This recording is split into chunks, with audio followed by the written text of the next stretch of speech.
শুক্রবার চোপড়ার লালবাজার এলাকায় ঘিরনিগাঁও অঞ্চল কংগ্রেস কমিটির উদ্যোগে একটি কর্মী সভার আয়োজন করা হয়। এদিন লালবাজার এলাকার এই কর্মী সভায় প্রধান বক্তা হিসেবে উপস্থিত ছিলেন কংগ্রেস প্রার্থী জাকির আবেদিন। নির্বাচনের আগে বুথ স্তরের কর্মীদের মনোবল চাঙ্গা করতে তিনি একাধিক দিক নির্দেশনা দেন। দলীয় সূত্রে খবর, ঘিরনিগাঁও অঞ্চলের প্রতিটি বুথে কিভাবে সংগঠনকে মজবুত করা হবে এবং জনসংযোগ বাড়ানো হবে, সেই লক্ষ্যেই এদিন বিস্তারিত রণকৌশল নির্ধারণ করা হয়। কর্মীসভার পাশাপাশি এদিন লালবাজার এলাকায় কংগ্রেসের একটি নতুন নির্বাচনী কার্যালয়েরও আনুষ্ঠানিক দ্বারোদ্ঘাটন করা হয়। ফিতে কেটে কার্যালয়ের উদ্বোধন করেন প্রার্থী নিজেই।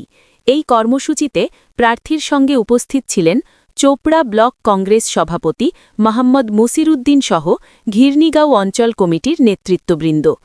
অন্যদিকে লালবাজারের কর্মসূচি শেষ করে এদিন সন্ধ্যায় দাসপাড়া গ্রাম পঞ্চায়েতের ঠুনঠুনিয়া এলাকাতেও সক্রিয়তা দেখায় কংগ্রেস।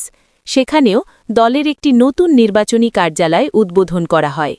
ঘিরনিগাঁও অঞ্চলে একটা নির্বাচনী কর্মী সভা ছিল। নির্বাচনী কর্মী সভা শেষ করার পরে আমাদের এই লালবাজারে একটা নির্বাচনী কার্যালয় উদ্বোধনের কথা ছিল। সেটা আমরা আমাদের ব্লক প্রেসিডেন্ট সাহেবের হাত ধরে এবং আমার হাত ধরে জাতীয় কংগ্রেসের কর্মীদের নিয়ে একটা নির্বাচনী কার্যালয় উদ্বোধন করা হলো আর কি। আমাদের লড়াই তো তৃণমূলের সঙ্গে লড়াই। লড়াইটা কতটা চ্যালেঞ্জ হতে চলেছে? লড়াইটা কোনো চ্যালেঞ্জ না। মানুষ সাধারণ তৃণমূল কংগ্রেসের কাছ থেকে ফিরিয়ে নিয়েছে।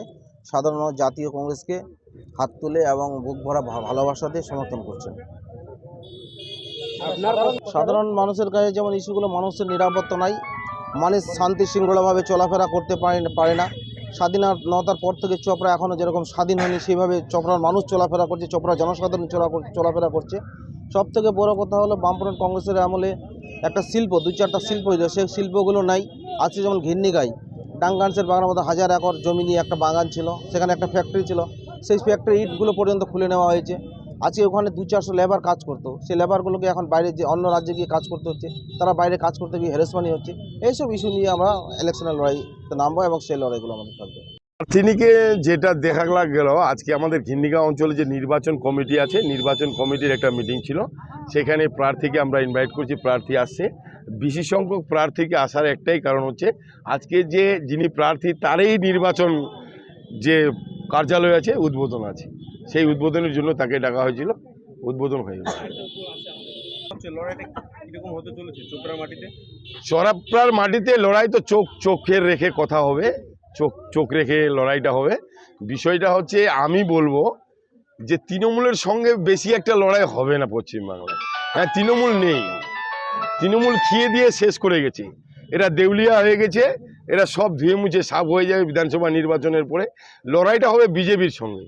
বিজেপি যে ধর্ম নিয়ে রাজনীতি করছে, সেই রাজনীতিটাকে আমরা বন্ধ করতে পারি একমাত্র কংগ্রেস। ভারতবর্ষের বুকে একমাত্র কংগ্রেস বিজেপির বিরুদ্ধে লড়াই করছে, আর তৃণমূল হচ্ছে বিজেপির বি টিম। আপনারা যেদিন থেকে তৃণমূল রাজ্যে ক্ষমতায় আসে, প্রত্যেক নিয়ে তো RSS স্কুল বেড়েছে, প্রত্যেক নিয়ে তো বিজেপি বেড়েছে। আজকে বিজেপির MP MLA হচ্ছে 77টা, MLA 77টা। দুর্ভাগ্যের বিষয়, আমাদের চোপড়ায় 2011-র আগে এত বিজেপি ছিল না। তৃণমূল ক্ষমতায় আসার পর বিজেপির উৎপাত হয়েছে। তাই এই তৃণমূলের সঙ্গে কোথায় লড়াই করবেন? তৃণমূল যে গণতন্ত্র ধ্বংস করে দিয়েছে, সেই গণতন্ত্রকে ফিরিয়ে নিয়ে আসার আমাদের লড়াই।